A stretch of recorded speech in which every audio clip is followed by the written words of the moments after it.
है तो हमको नहीं सोचना। घर का बुजुर्ग, घर का बड़ा, घर का बयो, घर का वृद्ध जब बैठा रहता है, घर का बड़ा जब बैठा रहता है, तो फिर छोटे को ज़्यादा सोचने की जरूरत नहीं पड़ती है। फिर नहीं सोचना हमको। मैंने तेरे ही भरोसे ओ बाबा, तेरे ही हवा बिच उड़ती जावांगी, बाबा डोर हत्तो छड़ी कटी, भोले मैं तेरी पतंग, शंभू मैं तेरी पतंग, हवा बिच उड़ती जावांगी, बाबा डोर हत्तो छड़ी में कटी। ये शिव तत्व है, ये शंकर है, जिसकी एक बार करी हुई भक्ति, जिस पर चढ़ाया गया एक लोटा जल, जिस पर चढ़ाया गया एक बेलपत्र खाली नहीं जाता। आप अगर उसके मंदिर के सामने से निकल कर भी गए हो ना, तो उसकी कृपा की दृष्टि आप पर पड़ गई तो ही आपका कल्याण निश्चित हो जाता है। ऐसा शिव है, ऐसा वो घड़ी है, ऐसा मेरा दयालु है।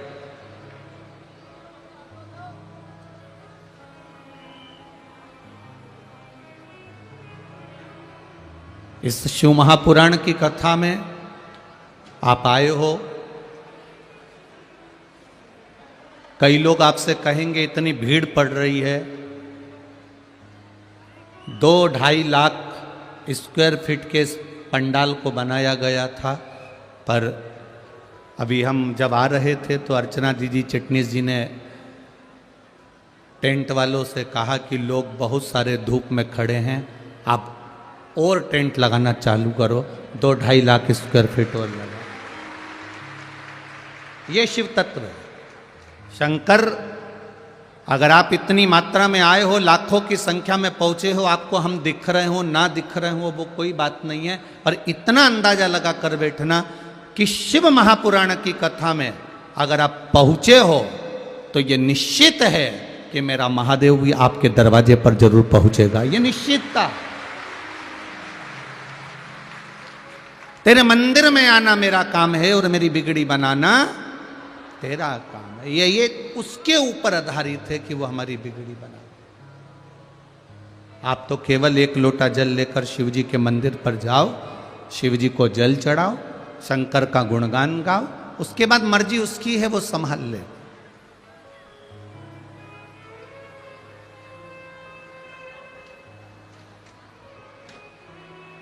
ब्रह्मपुर की इस धरा को जो कथा मिली है वो अश्वत्थामा शिव महापुराण की कथा मिली। भगवान शिव जी के 19 अवतार में से एक अवतार है अश्वत्थामा का अवतार।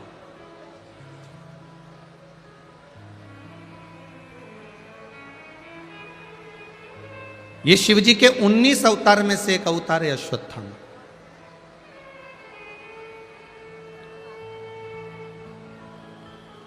और ये कोई साधारण सा शिव तत्व का कोई साधारण सा अवतार नहीं है। जिस समय पर भगवान देवाधिदेव महादेव अपने आनंद के साथ में मां जगत जननी जगदम्बा माता पार्वती के साथ में विराजमान हैं, उस समय पर गुरु द्रोणाचार्य ने शिव जी की जो आराधना करी है, जो साधना करी है, उसका फल उनको शिव के पुत्र के रूप में अर्थात शंकर भगवान के स्वरूप में प्राप्त हुआ।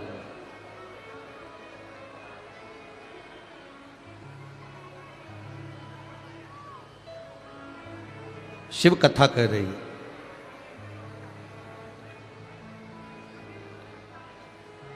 गुरु द्रोणाचार्य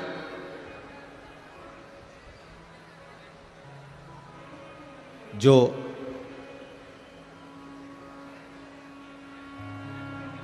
नित्य शिव का शिवलिंग का निर्माण करते हैं और शंकर भगवान के शिवलिंग का निर्माण कर कर उसका पूजन कर कर उस शिवलिंग का विसर्जन करते हैं।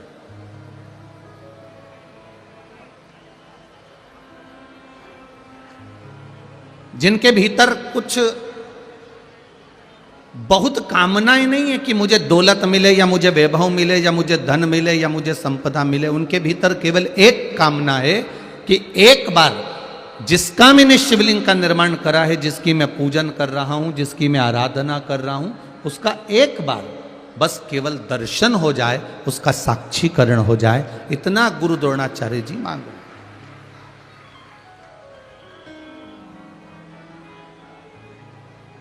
केवल जिसका मैं भजन कर रहा हूं, जिसका मैं गुणगान कर रहा हूं, जिसका मैं स्मरण कर रहा हूं, जिसका मैं मंत्र जाप कर रहा हूं, जिसका मैं नाम जाप कर रहा हूं, उसका एक बार साक्षीकरण हो जाए, एक बार उसका दर्शन हो जाए।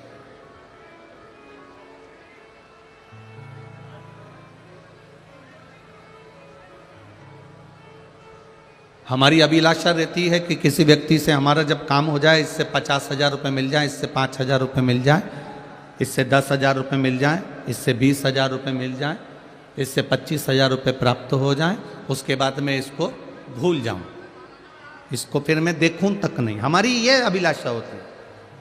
पर गुरु द्रोणाचार्य जी की ये अभिलाषा नहीं थी कि मेरे पास में मुझे वर मिल जाए या मुझे संपदा मिल जाए या मुझे दौलत मिल जाए या मुझे धन मिल जाए। गुरु द्रोणाचार्य जी की एक अभिलाषा प्रबल थी कि बस एक बार जिस महादेव का मैं शिवलिंग का निर्माण कर रहा हूं, जिस महादेव के मैं शिवलिंग को निर्मित कर रहा हूं, जिसकी मैं पूजन कर रहा हूं, जिसकी मैं आराधना कर रहा हूं, बस उसका दर्शन हो जाए,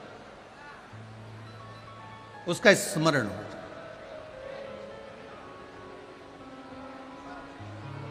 ये अविरल भक्ति है शिव तत्व, ये आनंद की भक्ति है शिव तत्व।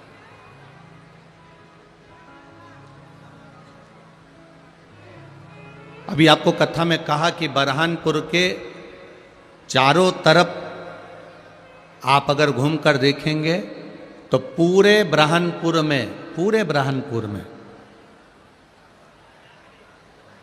किसी के इतने मंदिर नहीं मिलेंगे जितने थोड़ी थोड़ी दूर पर शिवालय मिलेंगे, शंकर जी का शिवलिंग मिलेगा पूरे बरहानपुर में। आप जहां मर्जी पड़े वहां जाकर देख लो, छोटे छोटे शिवलिंगों का निर्माण पूरे बरहानपुर में है।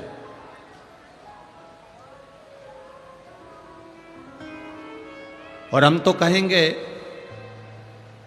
बरहानपुर की धरा भोलेनाथ जी और ठाकुर जी, लड्डू गोपाल जी, मदन मोहन सरकार जी, कृष्ण कन्हैया लाल जी, राधा वल्लभ लाल जी, ये दोनों पूरे बरहानपुर को मां आद्य शक्ति साथ में मिलकर पूरे बरहानपुर को संभालती रहती है।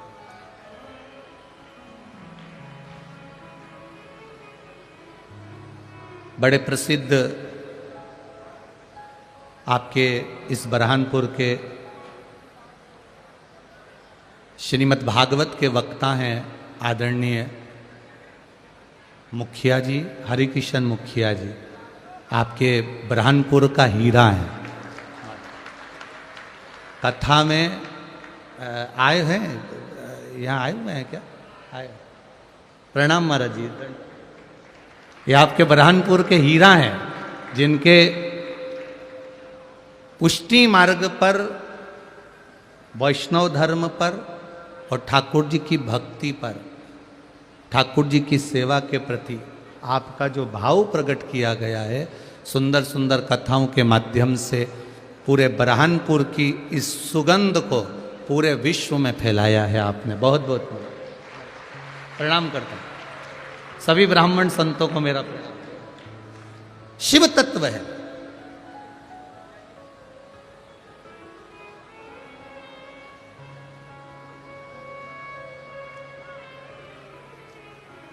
भगवान शिव की कथा भगवान से केवल मांगने के लिए नहीं बैठना है।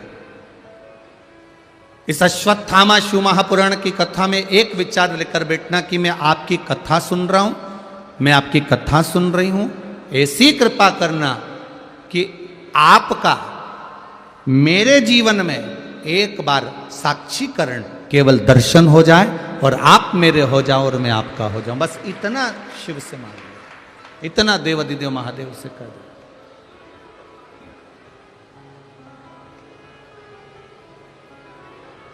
इतना देवाधिदेव महादेव के सामने अगर आपने कह दिया तो निश्चित है सुख का अनुभव होगा, निश्चित। आज के जमाने में लोग दुनिया की चमक में जी रहे हैं, और ये चमक में जीना हम मना नहीं करेंगे। आप अपनी चमक में जियो, खूब राजसी ठाट में जियो, खूब सुख में जियो, हम कभी मना नहीं करेंगे। पर इतना जरूर कहेंगे, धन कमाने के चक्कर में अपने सनातन धर्म को मत छोड़ देना, नहीं तो जिंदगी भर ढूंढते रहेगा।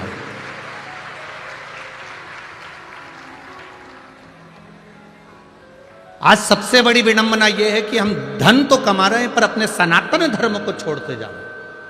अपने संस्कारों को, अपने भजन को, अपनी भक्ति को, अपने सुख के चक्कर में हम अपने परमात्मा के चरणों को छोड़ते जा रहे हैं।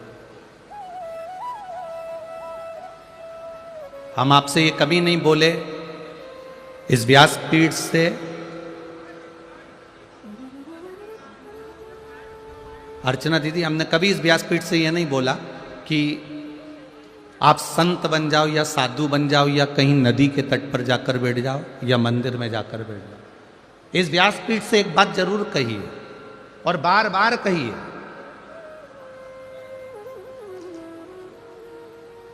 कहीं मत जाओ। ना हमें साधु बनना है, ना हमें संत बनना है, ना हमें जोगी बनना है, ना हमें सन्यासी बनना है, ना हमें तपस्वी बनना। हम जिस घर में रह रहे हैं उस घर में श्रेष्ठ गृहस्थी बन जाएं, अपने माध्यम से किसी का बुरा ना हो, किसी को तकलीफ ना हो, अपने माध्यम से किसी को कष्ट ना हो, और भजन करते करते ये जिंदगी निकल जाए। उससे बढ़कर संत और साधु का कोई स्वरूप नहीं है, उससे बढ़कर कोई संत साधु का स्वरूप नहीं है। आप भजन करते, मान लो आप नर्मदा जी के घाट पर बैठ गए, मान लो आप ताप्ती के घाट पर बैठ गए, मान लो आप गंगा जी के घाट पे बैठ गए, मान लो आप कहीं जाकर बैठ भी गए, तो वो बैठने पर अगर आपका मन परिवार में, कुटुंब में, रिश्तों में, नातों में उलझा हुआ है तो उस मन का कोई मतलब नहीं, उस भजन का या वहां जाकर बैठने का कोई मतलब नहीं।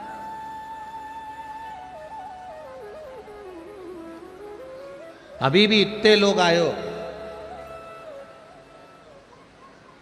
उसमें भी आधे बहुत तो इसी इंतजार में बैठे होंगे कि किस किस को पूछना है।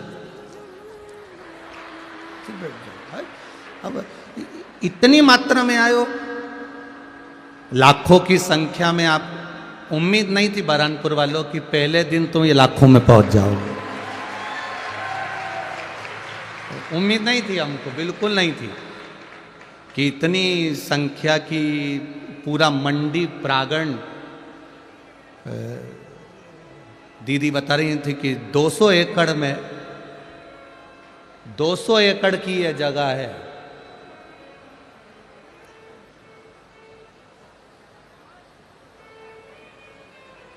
एक एकड़ भी खाली नहीं है, यह बरहानपुर है।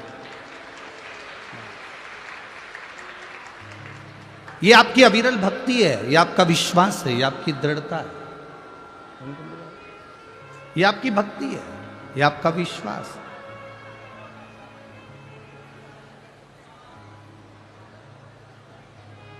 कुछ मत मांगो महादेव से, बस एक काम करो, महादेव के चरणों में जाकर बैठ जाओ, एक लोटा जल हम महादेव को समर्पित कर दें, और जल समर्पित कर कर बस उसका स्पर्श, उसका दर्शन मात्र हो जाए, और दर्शन मात्र हुआ तो समझ लो कि आपका कल्याण निश्चित हो गया। आपको कुछ नहीं चाहिए, सब दे दो।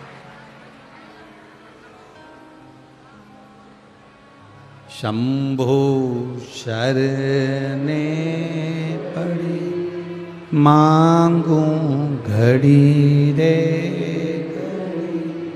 दुख काटो दया करी ने दर्शन। ये भक्ति बस मिल जाए, शिव का तत्व भक्ति।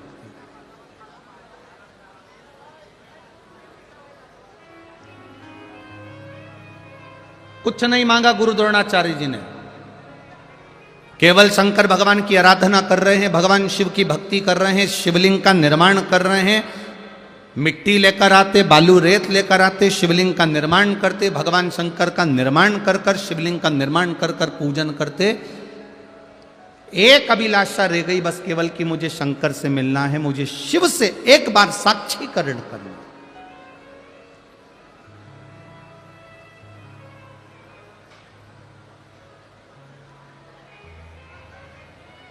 मुझे उस महादेव का साक्षीकरण करना है जिन्होंने ब्रह्मा और विष्णु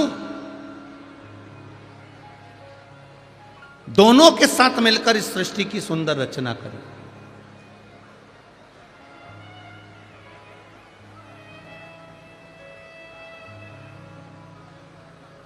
और होगा,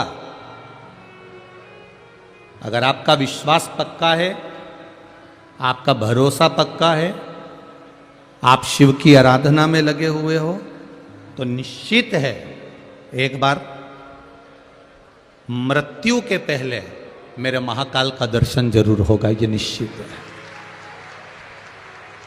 यदि आप आराधना में लगे हो, ब्रह्मा ब्रह्मलोक में रहते हैं, भगवान विष्णु बैकुंठ लोक में रहते हैं, इंद्र इंद्र लोक में रहते हैं, गरुण गरुण लोक में रहते हैं, वरुण वरुण लोक में रहते हैं, केवल मृत्यु लोक पर रहने वाला एक है और वो मेरा देव अधिदेव महादेव है।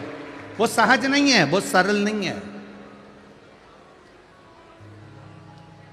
उस पे चढ़ाया गया एक लोटा जल का महत्व, उस पे चढ़ाए गए एक लोटे जल का पान, उस पे चढ़ाया गया एक बेलपत्र का महत्व, ये संसार के लोग जिस दिन समझ जाएंगे उस दिन फिर उनको भटकना नहीं है, फिर केवल शिव की शरण में, राम की शरण में, मेरे कृष्ण की शरण में, मेरे नारायण की शरण में, मेरी आद्य शक्ति की शरण में रहना, फिर उनको भटकना नहीं है।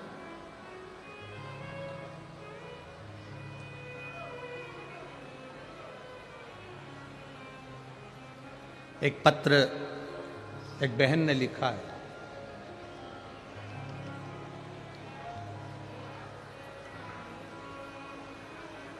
कथा करते करते कई साल हो गए, पर उस पूरी कथाओं में ऐसा पत्र नहीं आया जो ये पत्र पहली बार बुरहानपुर की इस जगह में आया है।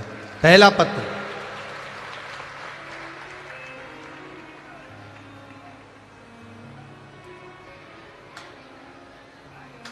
मैं सुरेखा संतोष सोनार, ब्रह्मपुर बुरहानपुर शिकारपुरा की निवासी हूँ। कहीं बैठी हो तो हाथ हिलाइएगा।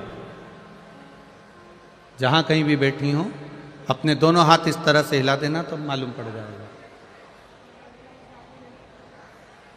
ठीक है, कैमरे वाले देख ले वे।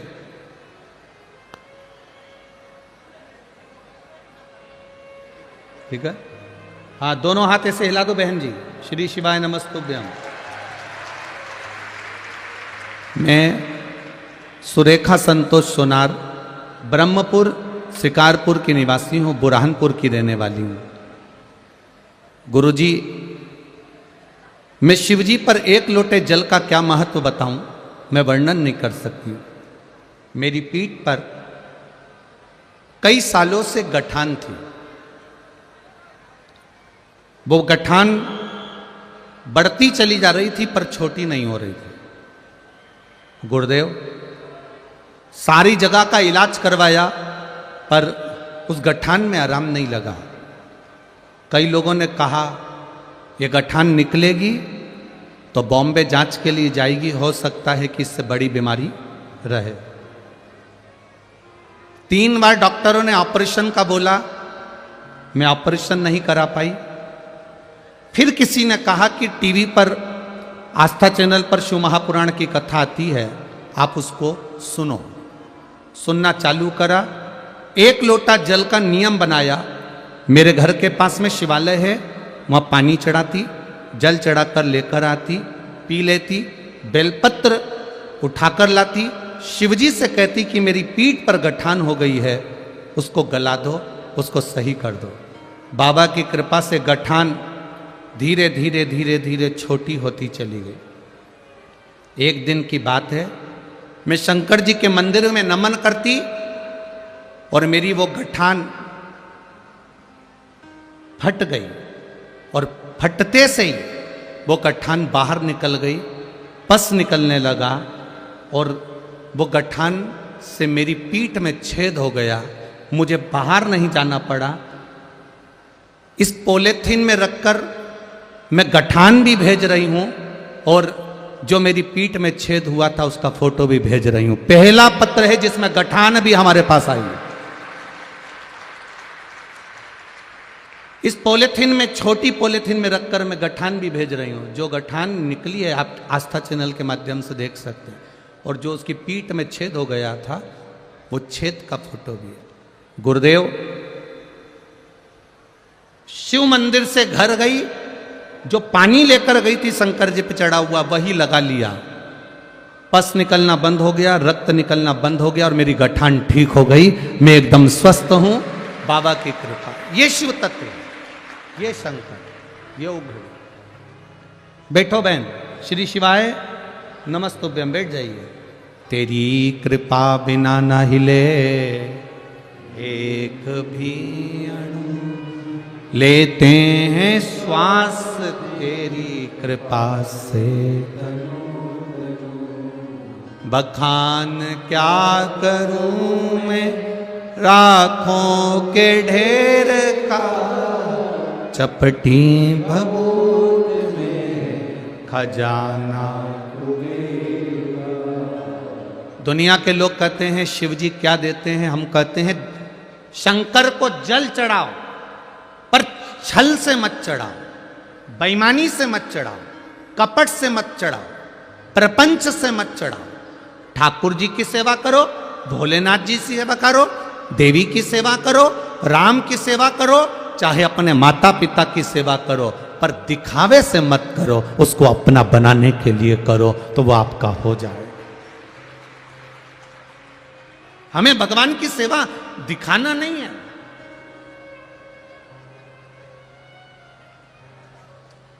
एक पत्र और है, देखिए।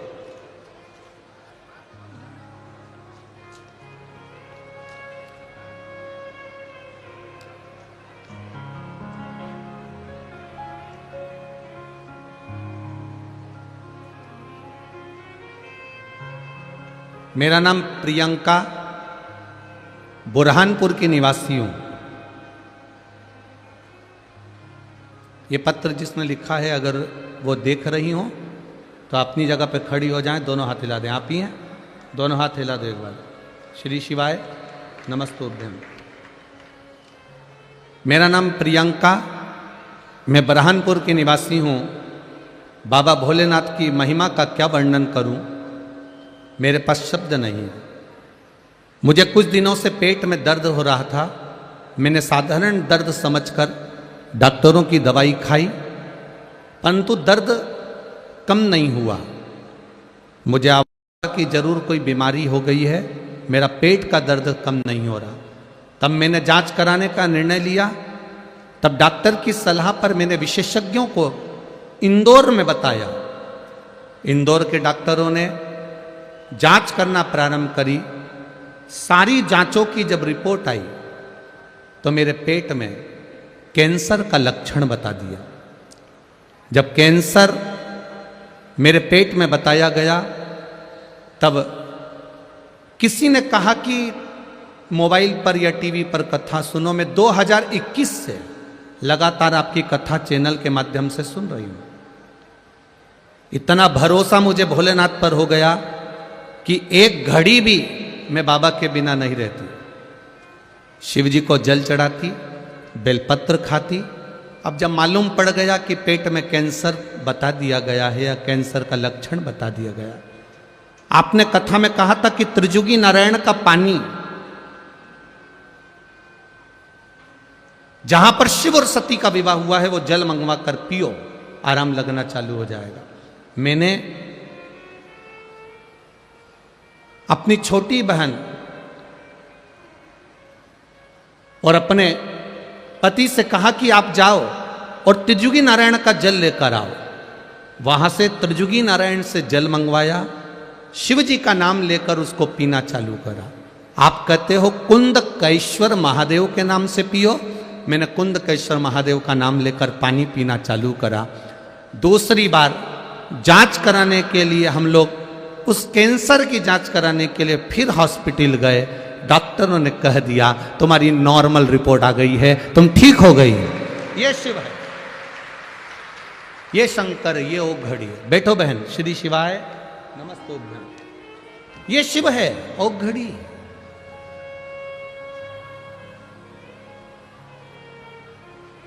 अब सुनो कथा, पर एक निवेदन है, आपकी कथा सुनने में कोई छल ना हो, किसी का दिखावा नहीं हो।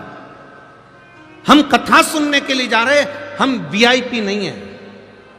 हम तो शंकर के केवल गण हैं, शिव की कथा सुनने के लिए जा रहे हैं। आज ब्राह्मण जिसने ना कभी शंकर के मंदिर गया, ना कभी जल चढ़ाया, ना कभी भजन किया, ना कभी कीर्तन किया, ना कभी मंत्र जाप किया,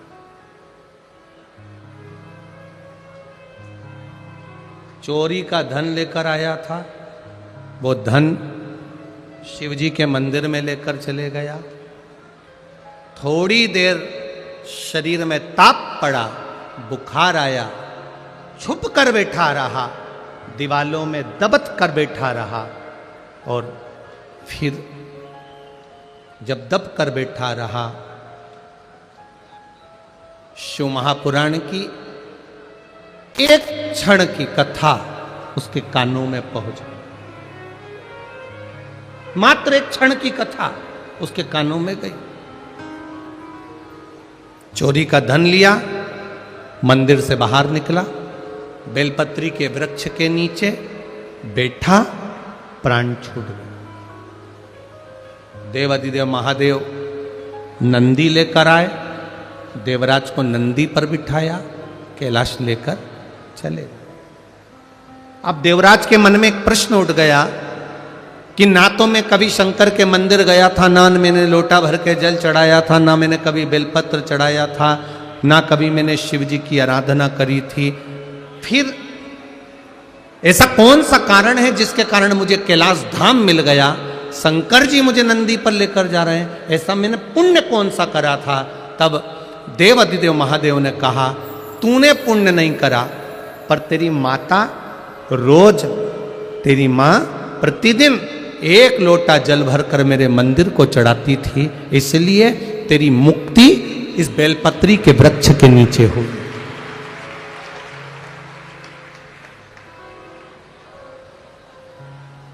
तेरी मुक्ति ये बेलपत्री के वृक्ष के नीचे हुई।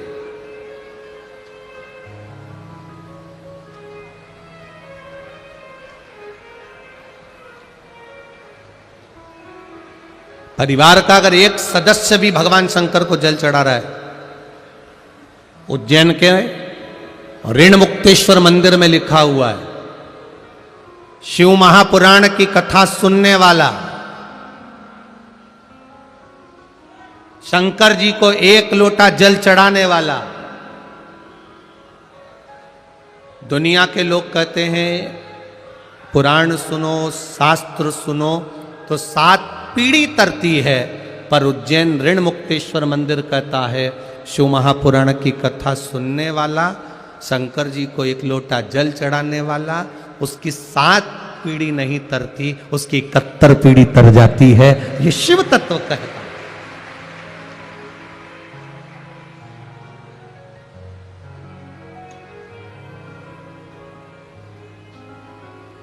भगवान शंकर का ही गुणगान कर रहा है।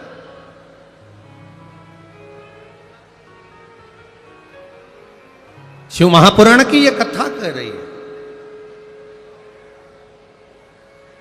देवराज प्राण त्यागा और उसको बैकुंठ पद मिल गया, कैलाश धाम मिल गया, और यहां गुरु द्रोणाचार्य जी ने जो तप साधना करी उसका बल इतना बढ़ता गया कि देवाधिदेव महादेव को प्रकट होना ही पड़ा, प्रकट होना ही पड़ा।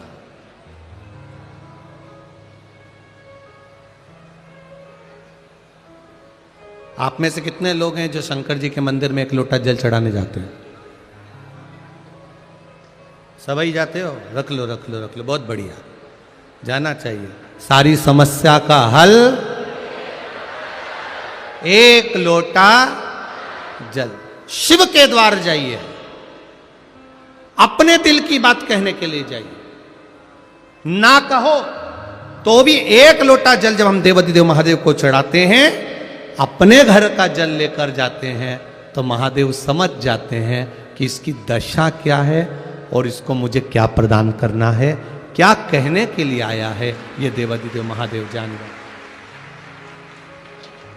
भगवान शिव पहचान जाते, प्रसन्न हो गए। गुरु द्रोणाचार्य प्रसन्न हो गए, आज मेरा महादेव प्रकट हुआ है, आज मेरा महादेव प्रगटा है।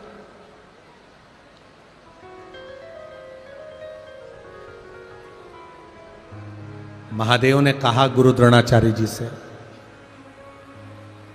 मांगो। द्रोणाचार्य जी मांगो, आपको क्या चाहिए, क्या प्रदान करूं मैं आपको?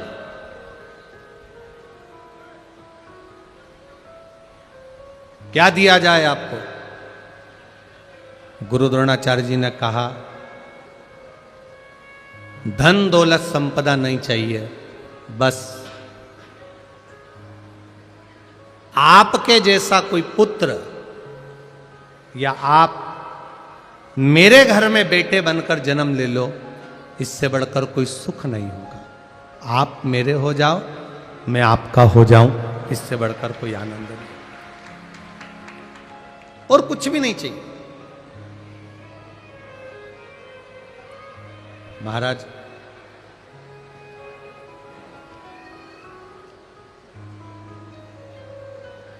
शिव कथा कह रही है,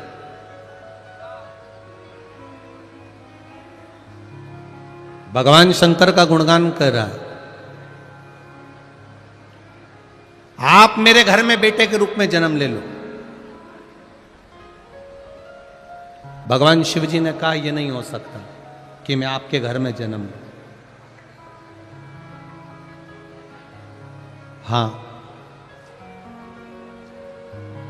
मेरा एक अंश, भगवान शिव कह रहे हैं गुरु द्रोणाचार्य से, तुम्हारी धर्म पत्नी कृपी, उस कृपी के गर्भ से मेरा एक अंश जन्म लेगा।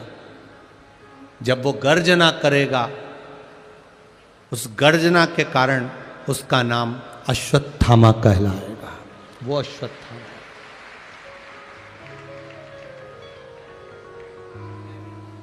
और सुनो द्रोणाचार्य, एक गुरु द्रोणाचार्य, एक बात अच्छे से सुन लीजिएगा जरा।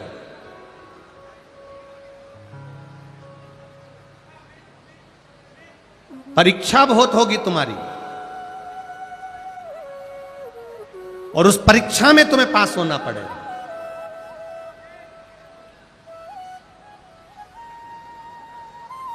बेटे का जो जन्म होता है वो भाग्य से होता है, पर बेटी का जो जन्म होता है वो भाग्य को भी 100 गुना करा जाता है, तो सौभाग्य से होता है।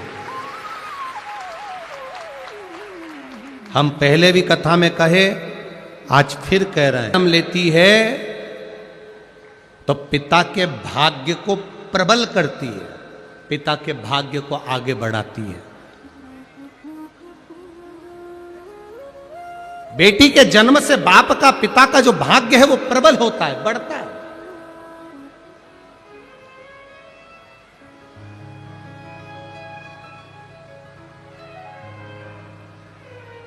भगवान देवाधिदेव महादेव ने कहा गुरु द्रोणाचार्य से, तुम्हारे घर में तुमने बेटे को मंगा है, और बेटे अभी मेरे जैसा मंगा है। महादेव अगर महादेव बेटा बनकर आएगा तो तुम्हें परीक्षा देना पड़ेगा, बार बार परीक्षा देना पड़ेगा, तुम्हारी आंखों में जल भर जाएगा।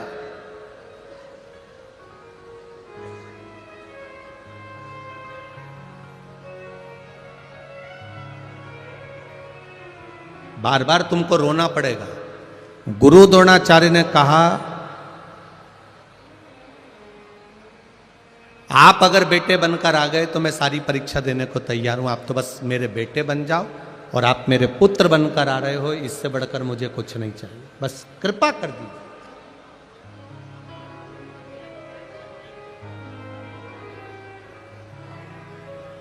ठीक है, देवाधिदेव महादेव ने वर दिया। कृपी गुरु द्रोणाचार्य जी की धर्म पत्नी कृपी गर्भ से हो गई। कई वर्ष गुरु द्रोणाचार्य को निकल गए थे पर संतान का सुख नहीं था, कई वर्ष निकल गए। जो दुनिया में कोई नहीं कर सकता वो मेरा देवाधिदेव महादेव कर सकता है। जो दुनिया में कोई ना कर पाए,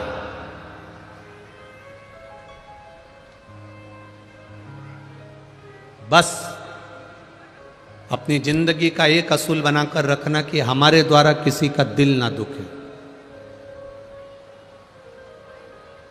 हमारे द्वारा किसी का मन ना दुखे, तो शिव कृपा अपने आप हो जाती है। कितना सुंदर एक संवाद आता है। दो मित्र थे, बड़े प्रिय, दोनों एक दूसरे के लिए प्राण निकाल के रख दे ऐसे मित्र थे।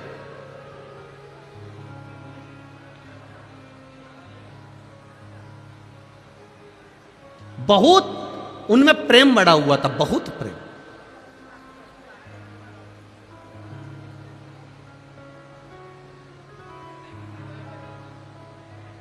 हमको लगता है यही खंडवा बरहानपुर के ही होंगे। आपस में दोनों में बड़ा प्रेम था, दोनों एक साथ स्कूल जाते, एक साथ कॉलेज जाते, दोनों का एक साथ बचपन निकला, दोनों एक साथ बड़े हुए। बड़े होने के बाद एक पढ़ाई में तेज निकल गया तो उसका जॉब, उसकी सर्विस, उसकी नौकरी पुणे में लग गई। अब एक की नौकरी पूना में लग गई और एक की नौकरी नहीं लगी। उसका विद्या अध्ययन थोड़ा सा कमजोर था, उसने दुकान चालू कर दी, व्यापार चालू कर दी। अब उसने व्यापार चालू करा तो ये जो मिर्ची का जो व्यापार होता है, आपके क्षेत्र में भी मिर्ची, इस क्षेत्र में खंडवा हुआ, बरहानपुर हुआ और खरगोन हुआ, निमाड़ क्षेत्र, जितना भी इस क्षेत्र में मिर्ची का व्यापार अच्छा होता है। अब मिर्ची का व्यापार करने लगा। अब एक मित्र नौकरी कर रहा है और एक मित्र व्यापार कर रहा है। दोनों अपनी अपनी जगह पर सेटल हो चुके हैं। नौकरी वाला पुणे में फ्लैट ले लिया, मकान ले लिया, नौकरी कर रहा है, आराम से रह रहा है। और ये इसने मिर्ची का व्यापार चालू कर दिया। मिर्ची बाजार जाता, खेतों में से मिर्ची को खरीद लेता, बेच देता। ये मिर्ची का व्यापार कर और वो नौकरी कर। समय बीतता चले गया, बीतता गया। बहुत ध्यान से सुनना इस कथा को, ये आपके जीवन को संवारने वाली कथा है। दोनों का व्यापार चल, एक का व्यापार, एक की नौकरी है, चल रहा है।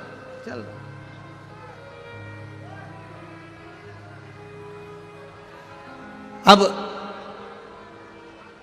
धीरे धीरे व्यापार करने वाला व्यापार को बढ़ा रहा है, नौकरी करने वाला अपनी प्रमोशन मांग रहा है। समय निकलते गया और समय की अनुकूलता में कंपनी बंद हो गई, नौकरी छूट गई। अब नौकरी चली गई, कंपनी बंद, नौकरी गई। 2 महीना, 3 महीना, 4 महीना बहुत प्रयास करा पर नौकरी नहीं लगी। आखिरी में जिस फ्लैट में रहते थे बैंक का लोन था, बैंक वालों ने कब्जा कर लिया।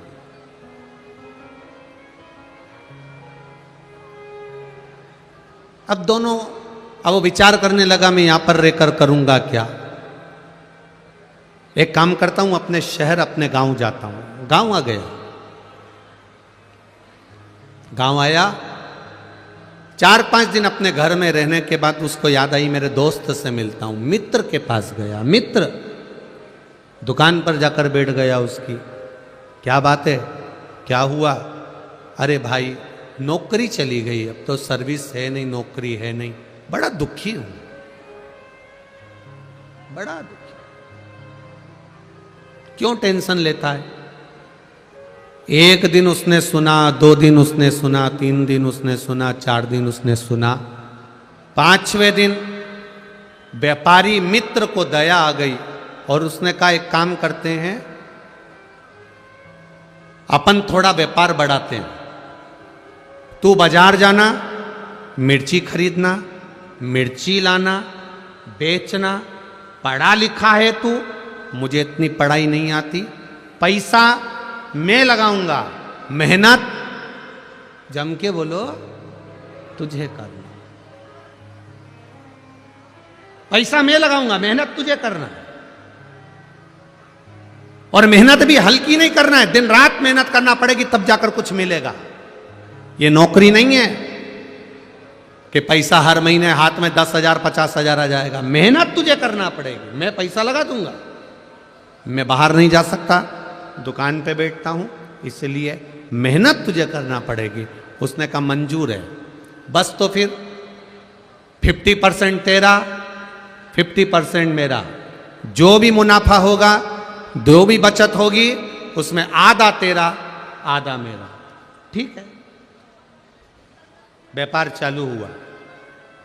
इसने पैसा लगाना चालू कर दिया। ये बाजार जाता, खेत जाता, मिर्ची खरीदता, बेचता, करते करते करते करते मिर्ची का सीजन समाप्त हो गया। अब इन्होंने जहां मिर्ची बेची थी, दोनों मित्र साथ में मुंबई गए और मुंबई में जहां पर इन्होंने व्यापारी की यहां मिर्ची बेची थी उसके यहां पहुंच गए। भाई हिसाब कर लो, ठीक है, करिए। हिसाब किया,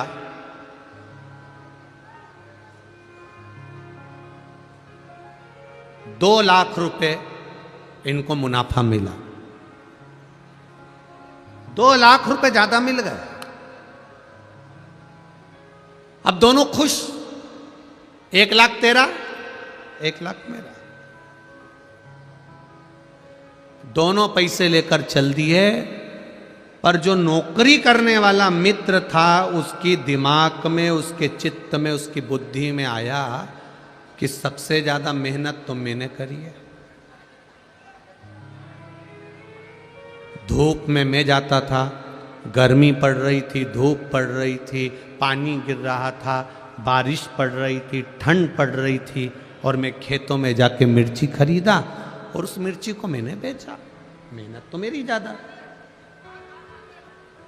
अब इतनी मेहनत मैंने करी, इसने तो क्या करा, पैसा लगाया बस, और बैठा रही अपने घर में दुकान पे। सबसे ज्यादा मेहनत मेरी है, इसके मन में आ गया। इसने अपने दोस्त से कहा मेरी मेहनत ज्यादा है, 1,50,000 मैं लूंगा, तू 50,000 ले।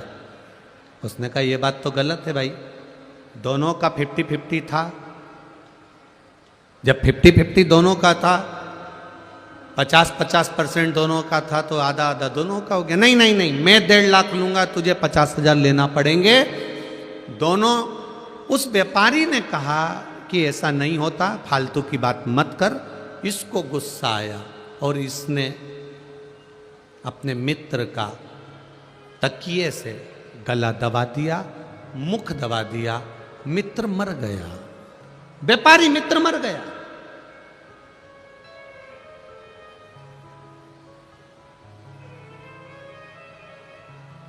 तड़प तड़प के मर रहा। मर गए। मित्र मरा, ये रोता हुआ मित्र के घर गया। मित्र के घर रोता हुआ गया।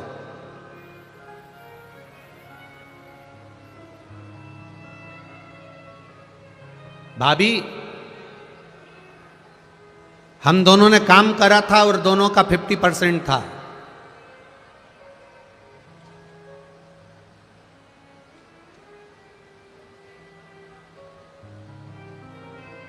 दोनों का 50% था। 60,000 रुपए की बचत हुई, उसमें से ये 30,000 रुपए भाभी मेरे दोस्त के हिस्से के आपको दे दिए और 30,000 मैंने रख लिए। अब घर के लोगों को लगा कितना ईमानदार व्यक्ति है। अब उनको तो मालूम ही नहीं था कि इतना बच गया। उनको तो मालूम पड़ा कि 30,000 कम से कम इसने वापिस लाके दिए तो सही। खुश, परिवार के लोग खुश हो गए, कम से कम 30,000 ईमानदारी से तो दिया। अब उनको लग रहा है कि ये ईमानदार है, पर ये भीतर से कैसा है ये जानता है।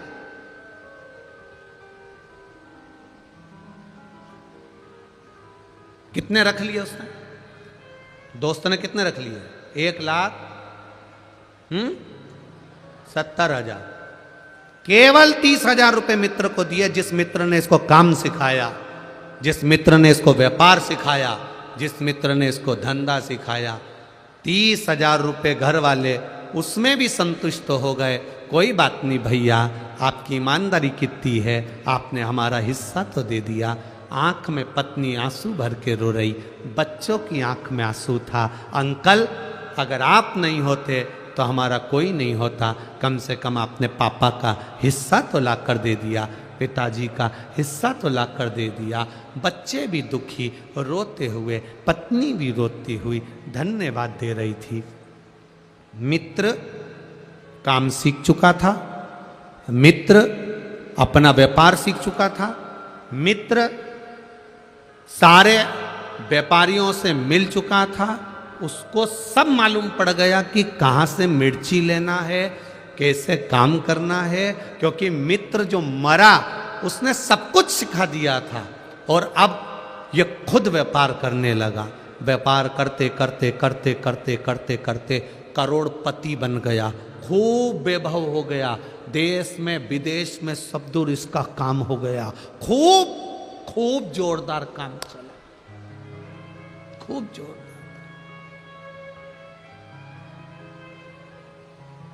अब शादी हो गई इसकी। शादी होने के बाद घर में एक बच्चा हो गया।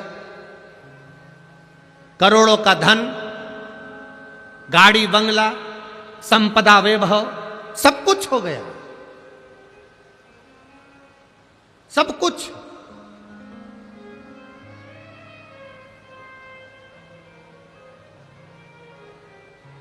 घर में बेटे ने जन्म ले लिया। बेटा 20 साल का हो गया और बढ़ते बढ़ते बेटा 25 साल का हो गया। खूब खुशियां घर के अंदर, रोज पार्टियां हो रही हैं, रोज धन आ रहा है, गाड़ियां बदली जा रही है, वैभव आ रहा है।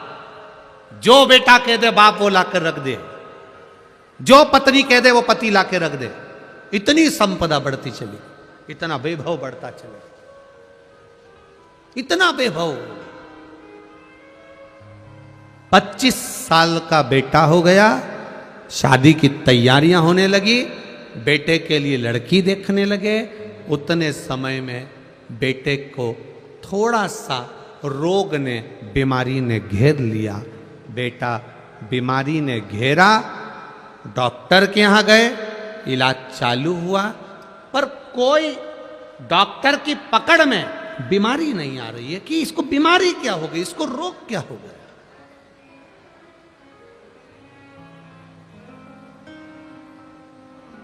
क्या बीमारी हुई है इसको, किसी को नहीं मालूम। इलाज करवाया पहले अपने नगर के, अब पैसे वाला व्यक्ति तो अच्छे डॉक्टर से इलाज करवाएगा। इलाज करवाया, एक जगह डॉक्टर से काम नहीं हुआ, दूसरी जगह करवाया, दूसरी जगह से तीसरी जगह करवाया, तीसरी जगह से चौथी जगह करवाया, चौथी जगह से पांचवी जगह करवाया। अपने प्रदेश में इलाज करवाते करवाते थक गया, तब दूसरे प्रदेश में पहुंचा, इलाज करवाया, पर रोग का ठिकाना नहीं मालूम पड़ा। करवाते करवाते करवाते करवाते देश में इलाज करवाया, विदेश में इलाज करवाया, लाखों रुपए इलाज में लगाते गया, पर बीमारी पकड़ाई में नहीं आई। समय निकलता गया, व्यापार पर अब इसका ध्यान नहीं है, अपने बेटे को ठीक करना है। मेरा बेटा ठीक होना चाहिए, भले करोड़ों का धन लग जाए। धन लगाता गया, व्यापार धीरे धीरे कम होता चले गया। एक फैक्ट्री विदेश की बंद हो गई, दूसरा काम बंद हो गया, तीसरा काम बंद हो गया। करते करते करते करते इलाज इलाज इलाज इलाज, डॉक्टर डॉक्टर डॉक्टर को दिखाने में लगता गया। मालूम पड़े बैंक वाले आके खड़े हो गए, लोन भरो। अब वो पैसा भी नहीं बचा। जिस घर में रहता था वो घर भी पूरा बैंक में चले गया। किराए के मकान में अपने बेटे और पत्नी को लेकर पहुंच गया। समझ नहीं आ रहा ये कैसे हो गया, ये कैसे हुआ।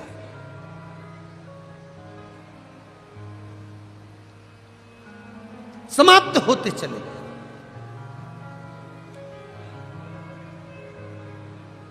अब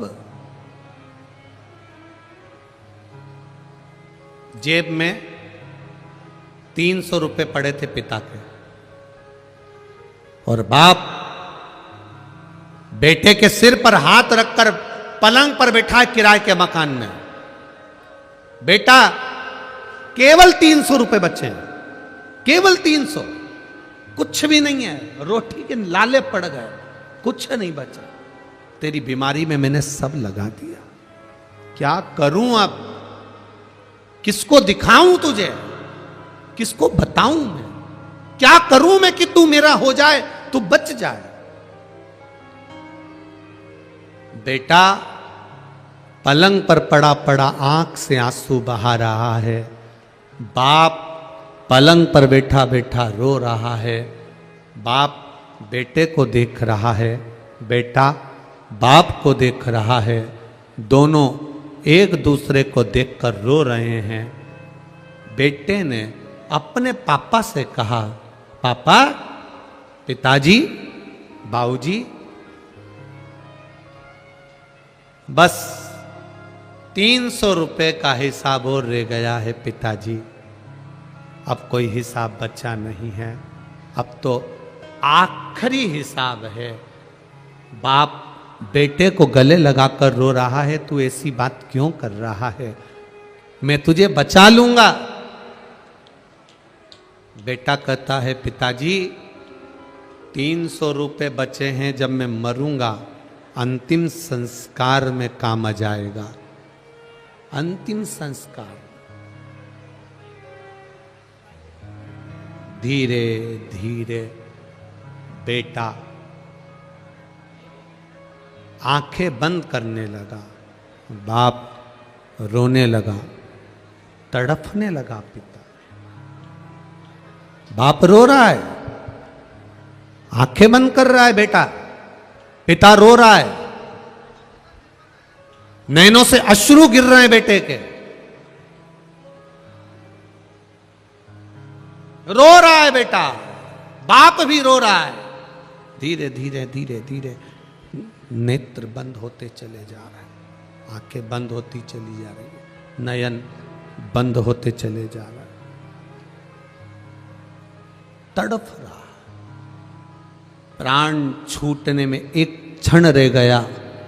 बेटे ने अपने पिता से कहा, पिताजी, मैं आपका बेटा नहीं हूं, मैं वही आपका मित्र हूं जिसके 70,000 रुपए आपने ज्यादा खा लिए थे, आज 70 करोड़ रुपए निकाल कर लेकर जा रहा।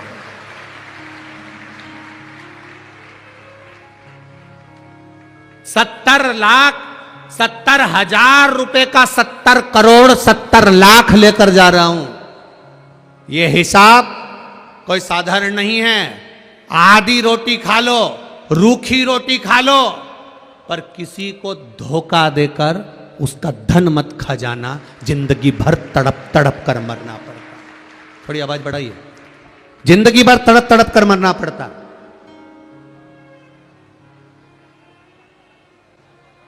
आधी रोटी खा लो, एक रोटी खा लो, बिना घी की रोटी खा लो, रूखी रोटी खा लो।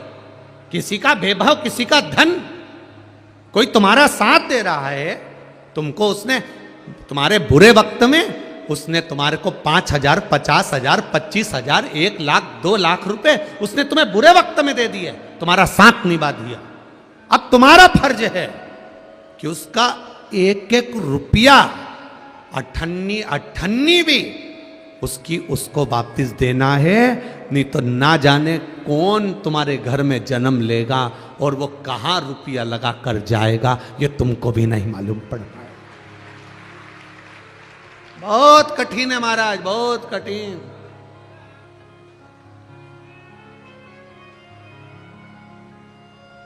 बहुत कठिन है।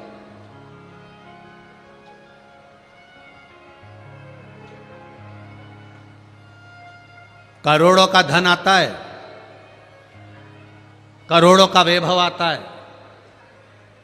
ये भी बनाना है, वो भी बनाना है, वो भी बनाना है, ये भी करना है, वो भी करना है, सब कुछ करना है। करोड़ों का वैभव होता है, करोड़ों का धन आता है, पर हम कितना उसको लगा रहे हैं और कितना हम भोग कर रहे हैं, यह हमको अंदाजा होना चाहिए। मत बुरे कर्म कर बंदे वरना पछताएगा, भगवान की आंखों से तू बच नहीं पाएगा, तू बच नहीं पाएगा। अरे ओ अज्ञानी मत करना, तेरे कर्म का फल भी तू ही पाएगा, जैसा किया तूने तेरे आगे आएगा। मत बुरे कर्म कर बंदे वरना पछताएगा, भगवान की आंखों से तू बच नहीं पाएगा, तू बच नहीं पाएगा। सबसे छुपा सकते हो, हर जगह से छुपा कर रख सकते हो, पर मेरे विश्वनाथ से छुपा कर नहीं रख सकते। एक एक श्वास का 21,600 श्वास जो मनुष्य के शरीर से निकल रही है, एक एक श्वास का हिसाब मेरा महादेव इस मृत्यु लोक को छोड़ने से पहले पूरा हिसाब ले लेता है कि तूने करा क्या है, पूरा हिसाब।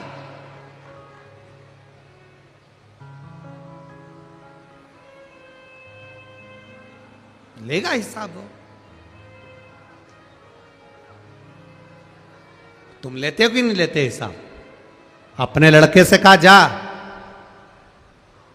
50 रुपए ले जा, 10 रुपए का सर्फ ले आना, 10 रुपए का साबुन ले आना, 10 रुपए का बिस्कुट ले आना। बेटा आया, आकर मां ने पूछा ले आया सामान? हाओ, ला हिसाब दे।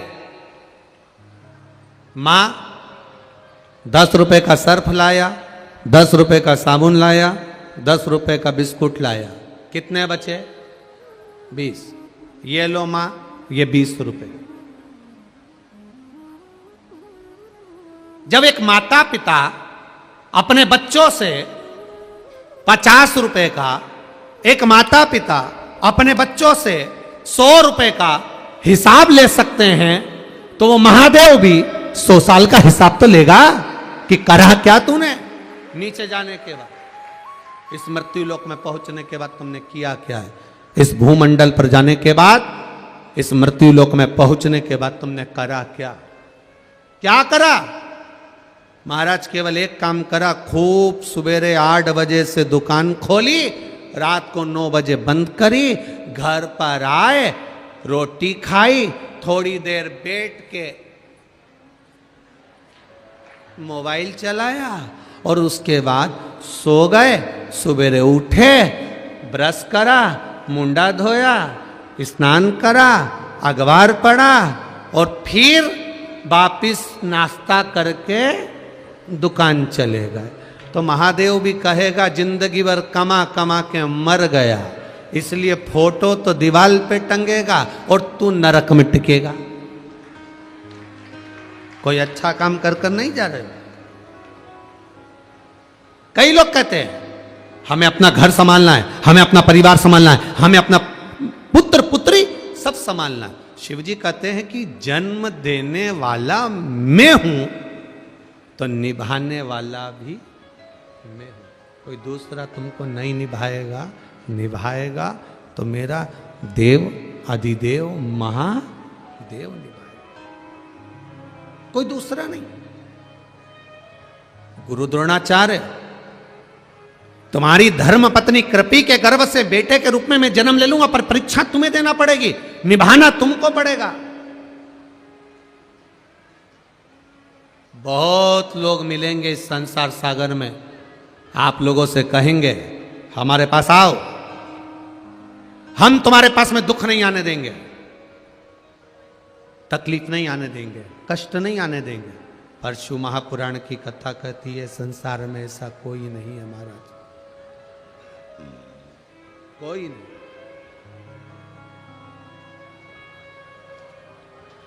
मृत्युलोक में अगर जन्म लिया है, पृथ्वी पर अगर आए हो, तो 2 कारणों से हमारा जन्म हुआ है। एक,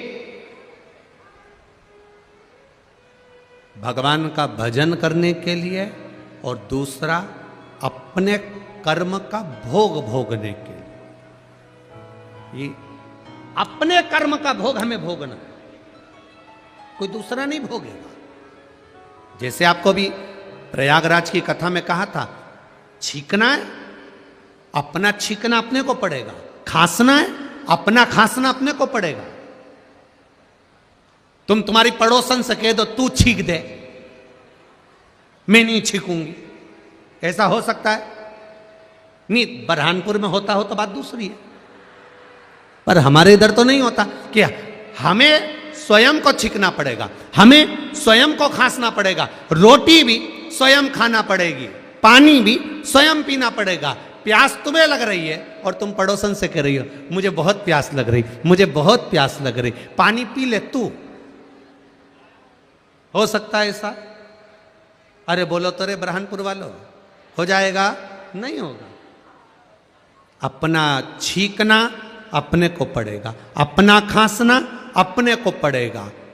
बीमारी आएगी तो भोगना भी अपने को पड़ेगा, दवाई भी अपने को खाना पड़ेगी। उसी तरह अपने कर्मों का भोग भी अपने को भोगना है।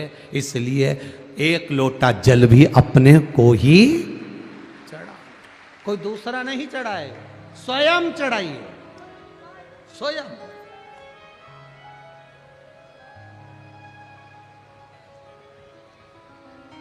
अपने कर्म का भोग अपने को भोगना, कोई दूसरा नहीं होगा। द्रोणाचार्य जी, आपको परीक्षा देना पड़ेगी, बारंबार आपको परीक्षा में पास होना पड़ेगा, आपको बार बार परीक्षा देना पड़ेगी। द्रोणाचार्य जी ने कहा ठीक है, बेटे का जन्म तुम्हारे घर में, तुम्हारी धर्म पत्नी कृपी के गर्भ से एक बेटे का जन्म होगा जिसका नाम अश्वत्थामा होगा। जिसका नाम अश्वत्थामा होगा, वो अश्वत्थामा तुम्हारे घर में जैसे ही जन्म लेगा, बड़ा वीर, बड़ा तेजवान, सब कुछ होगा। हुआ, अश्वत्थामा का जन्म हुआ, बड़ा तेजवान था, बड़ा वीर था, बड़ा प्रबल था, बहुत तीव्र था। पर बेटे के जन्म के बाद पिता की थोड़ी सी दशा बदल गई, दशा बदली, खाने के लाले पड़ने लगे। गुरु द्रोणाचार्य जी के पास में भोजन के लिए अन्न नहीं था, धन नहीं था, खाने के लाले पड़ने लगे। अन्न नहीं है, धन नहीं है,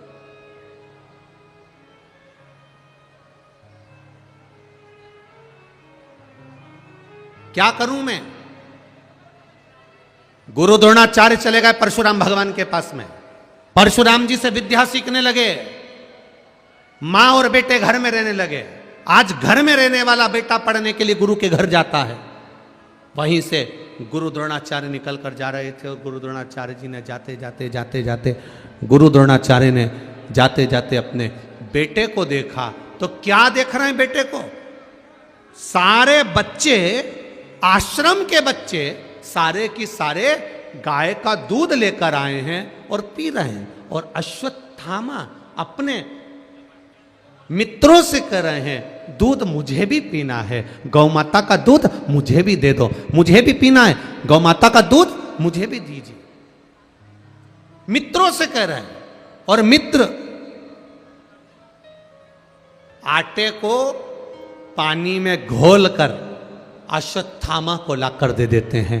अश्वत्थामा, थोड़ा आवाज बढ़ा रे बाबू। अश्वत्थामा पानी में घुला हुआ आटा अश्वत्थामा पीते हैं। अश्वत्थामा पी रहे हैं आटे का पानी। पिता गुरु द्रोणाचार्य देख रहे हैं। अब कितने विद्वान थे गुरु द्रोणाचार्य, जरा विचार करिएगा।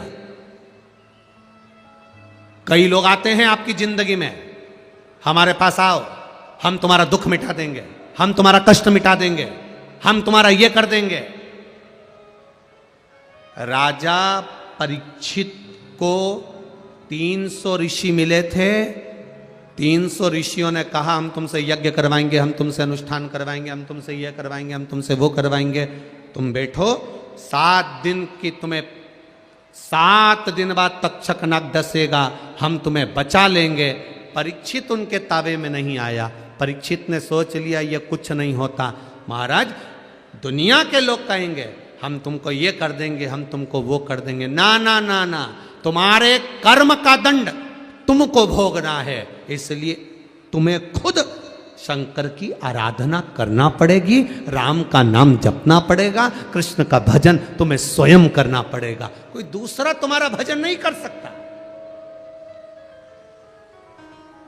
सियोर वाले महाराज में भी सामर्थ्यता नहीं है कि तुम्हारे दुख को मिटा दे। और दुनिया का कोई महाराज, दुनिया का कोई संत, महात्मा, जोगी, सन्यासी, तपस्वी, साधक नहीं जो तुम्हारे दुख को मिटा दे। तुम कारण तुम्हें खुद करना पड़ेगा। जैसे बीमारी आने पर दवाई खुद को खाना पड़ती है, उसी तरह तुमको खुद को शंकर के मंदिर तक जाना पड़ेगा, तब जाकर जीवन सवर पाएगा। स्वयं को जाना पड़ेगा।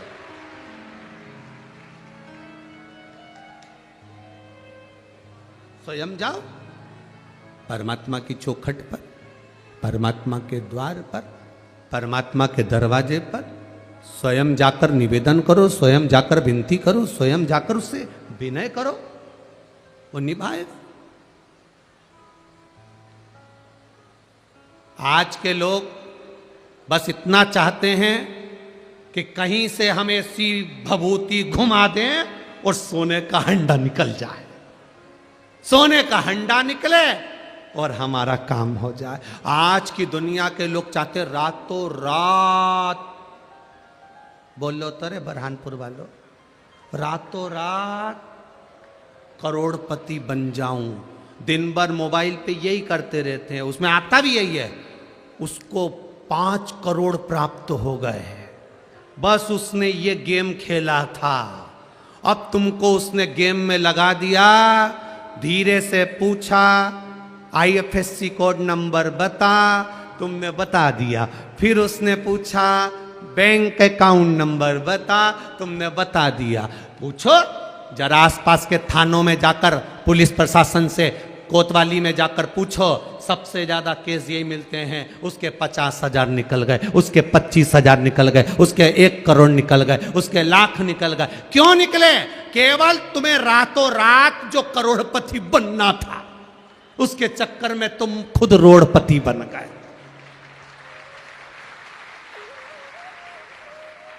अब थाने में पहुंच के कह रहे, सर FIR लिख लो। सर भी बोल रहे फालतू खुद है, FIR लिखाने आया, फालतू खुद बैठा दिन भर मोबाइल पर। करोड़पति बनने का सरल उपाय, करोड़पति। किसी के चक्कर में बताना, कोई कित्तई के, कोई कित्तई के मेरे पास आ जाओ, दुख मिटा दूंगा, तकलीफ मिटा दूंगा, कष्ट मिटा दूंगा। नहीं नहीं नहीं, तुम्हें खुद भजन करना पड़ेगा, तुम्हें स्वयं शिवालय जाना पड़ेगा, तुम्हें स्वयं भगवान का गुणगान करना पड़ेगा, तब कुछ प्राप्त हो। कोई दूसरा नहीं कर सकता। एक पत्र आया है, देखिए।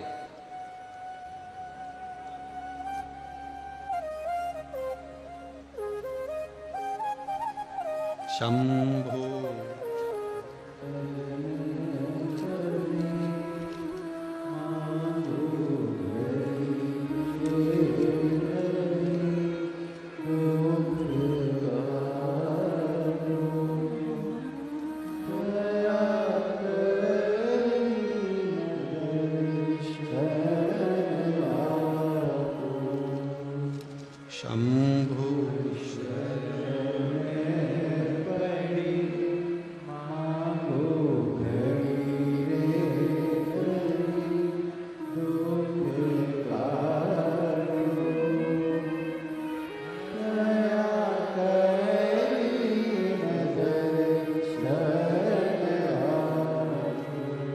शिव कथा कह रही है। मैं व्यास नगरी चावल जिला जलगांव से आई हूं। मेरा नाम सुनंदा राकेश बड़गूजर है। कहीं बैठी हो तो हाथ हिलाइएगा, जहां कहीं भी बैठी हो अपने दोनों हाथ हिलाइएगा। मेरा नाम इधर है क्या? हाथ हिलाइएगा। हाँ, दोनों हाथ हिला दो जहां बैठी हो। उनके अड़ोसी पड़ोसी मत हिलाओ रे, उनको हिलाने दो। सही में तुम बरहानपुर के हो, आज सिद्ध हो गया।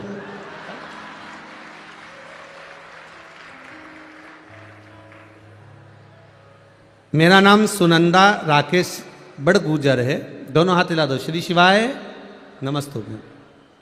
बड़गूजर है। मैं शिवजी का क्या बखान करूं। मेरे पति के गले में 3 बड़ी बड़ी गठान हो गई थी। हमने अच्छे अच्छे हॉस्पिटल में दिखाया, मुंबई तक दिखाया। सब ने कहा कि इसका ऑपरेशन करना पड़ेगा और ये गलत है, इससे बड़ी बीमारी का क्रम हो सकता है। ऑपरेशन कराएंगे, गठान है और 3 है।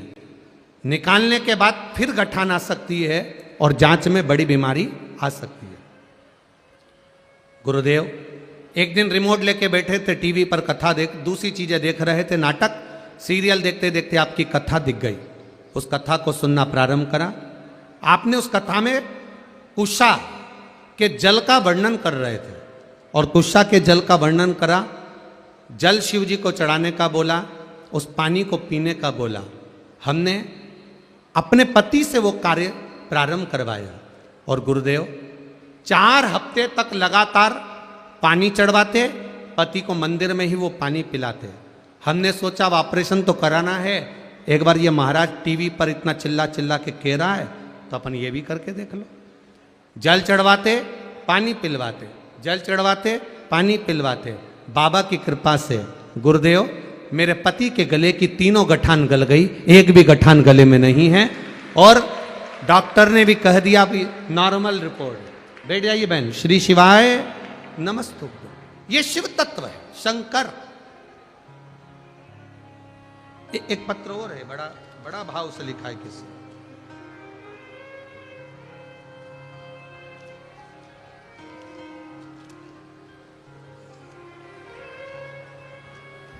दीपमाला चौहान भुसावल से हैं, कहीं बैठी हो तो हाथ हिलाइएगा। दीपमाला चौहान भुसावल से पीछे है। अच्छा, दोनों हाथ हिला दीजिए एक बार। श्री शिवाय नमस्तुभ्यं। दीपमाला चौहान भुसावल से। गुरुदेव, मैं बाबा का क्या वर्णन करूं।